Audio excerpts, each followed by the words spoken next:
प्रशांत मनसं हेनं योगिनं सुखमुत्तमम् उपैति शांतरजसं ब्रह्मभूतम कल्मषम. 27. प्रशांत शांत श्रीकृष्णांच्या चरणकमलांवर स्थित. मनसम ज्याचे मन, ही निश्चितच, एनम हे, योगिनम योगी, सुखम सुख, उत्तमम परमोच्च, उपैती प्राप्त करतो, शांत रजसम ज्यांचा रजोगुण शांत झाला आहे, ब्रह्मभूतम ब्रह्माशी संबंधित आपल्या स्वरूपाच्या ज्ञानाद्वारे प्राप्त झालेली मुक्ती, अकल्मषम पूर्वसंचित पापांतून मुक्त. ज्या योगी मनुष्याचे मन माझ्यावर स्थिर झाले आहे त्याला निश्चितच दिव्य सुखाची परमावधी प्राप्त होते.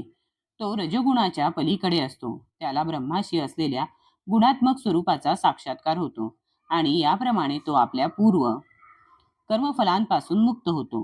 तात्पर्य: भौतिक दोषांतून मुक्त होणे आणि भगवंतांच्या दिव्य सेवेमध्ये स्थित होणे म्हणजेच ब्रह्मभूत अवस्था होय. मदभक्तिम लभते पराम. भगवद्गीता 18.54. जोपर्यंत मनुष्याचे मन भगवंतांच्या चरणकमलांवर स्थित होत नाही तोपर्यंत तो ब्रह्मभूत अवस्थेमध्ये राहू शकत नाही. सवै मनहा कृष्णपदारविंदयोः. भगवंतांच्या दिव्य प्रेममयी सेवेमध्ये निरंतर युक्त राहणे किंवा कृष्ण भावना भावित राहणे म्हणजेच सर्व भौतिक दोषांतून आणि रजोगुणातून मुक्त होणे होय.